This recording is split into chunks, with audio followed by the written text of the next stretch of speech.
3.8 problem number 11 is asking us to take the derivative of the other variable with respect to x. So we're looking for dy dx here, everybody. So this is just a straightforward implicit differentiation problem. Implicit because this original equation given to us is not solved for y in terms of x. You've got x's and y's all over the place here. What makes this problem a little bit difficult is that both the first term right here, which I'm going to put red brackets around, and the second term, this one right here, both involve x's and y's being multiplied together, and that means that we are going to need the product rule not once but twice here within this particular problem. We're not going to need the product rule over here on the right side because x and y are being added together, but we are going to need it twice on the left. So what I like to do, especially with implicit differentiation problems, is draw this dotted line indicating that I'm going ahead and starting with my derivative now, and I'm going to use those red brackets again now to indicate where I am. I'm going to do the product rule now on x squared times y. So first factor is just x squared multiplied by the derivative of the second, and the derivative of y is just going to be a dy dx. Got it. Plus the second factor, which is just y by itself, multiplied by the derivative of the first factor, which is going to be 2x. And I think that'll look a little bit better if I put that 2x in front of that. So let me close off that set of brackets there. That binomial expression is the derivative of x squared y. So we got to keep going now. There's a plus, and now I'm going to start another set of brackets right here. Should look something like that.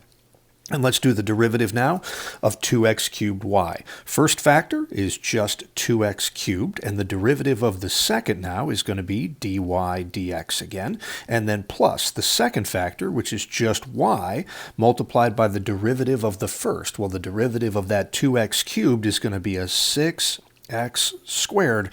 So there we go. That is the derivative of this second product that we have right here. And then let's keep going now. We've got an equals sign, and now on the right side this should be a little bit easier. There really isn't a sum rule for derivatives that we think about very often. It just tells us to take the derivative of each term and add them together. So the derivative of the x is just going to be a 1, and then plus the derivative of y taken with respect to x is dy dx. So that line right there is really important, guys, and on a quiz or a test, that line will get you the majority of the points on this problem. We've done all the calculus right.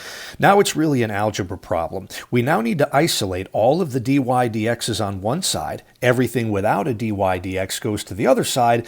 Then we have to factor and divide. So those brackets were there for clarity, but it doesn't really look like I need them in terms of distributing. So it looks like I have 1, 2, 3, 4, 5, 6 terms in this entire derivative equation, 3 of which contain dy dx. This one, and this one.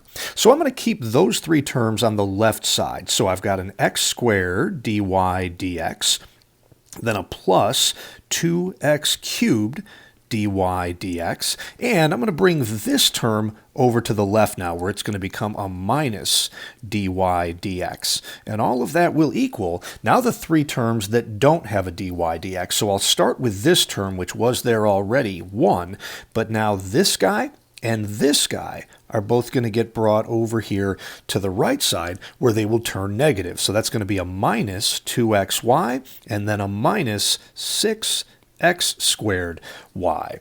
So that's an important step right there. Now we're going to factor out the dy dx, and if you guys get the hang of this here, you might be able to skip this step and go straight to the final answer, but I'll try to be thorough here. When I factor out that dy dx, that leaves me with an x squared plus 2x cubed, and let's not make a mistake right here, guys. That's a minus 1. That term doesn't just disappear. The right side stays exactly the same as it was. 1 minus 2xy minus 6x squared y, and now we're just going to divide both sides by this trinomial expression here, and that's going to give us our final answer, unless something factors and simplifies, which is pretty unlikely in a problem like this. So my numerator is the original right side of this equation, 1 minus 2xy, and then a minus 6x x squared y. And the denominator is what we were dividing by right here to isolate the dy dx. That'll give us an x squared on the bottom, a plus 2x cubed next, and then a minus 1. Nobody at this level is going to make this mistake of thinking that those ones cancel out because, of course, those are terms and not factors. So the only thing we'd want to look for here is we've got a grand total of 6 terms in the numerator and denominator. Is there any common factor that you could pull out from all of them? Like, for example, if they all contained an x, like if this was an x cubed and this was an x to the 7th, yeah, I could pull an x out from every term in that equation, and I should go ahead and do that. But as it were, before I started making things harder, it doesn't look like there's anything that can be pulled out. I don't think that either of the trinomials, either in the numerator or the denominator, factors, and thereby nothing's going to cancel either, so I'm pretty comfortable saying that that mess right there is going to be our final answer for number 11. A little footnote on this problem here, guys. I'm looking at the solutions manual, and their answer does not match the answer that we just came up with right here. And so I looked through it to find out if we made a mistake. There's a transcription error in the solutions manual. If you guys look at it here, number 11, they write the problem on the very first line, and it is identical to what we have written right here.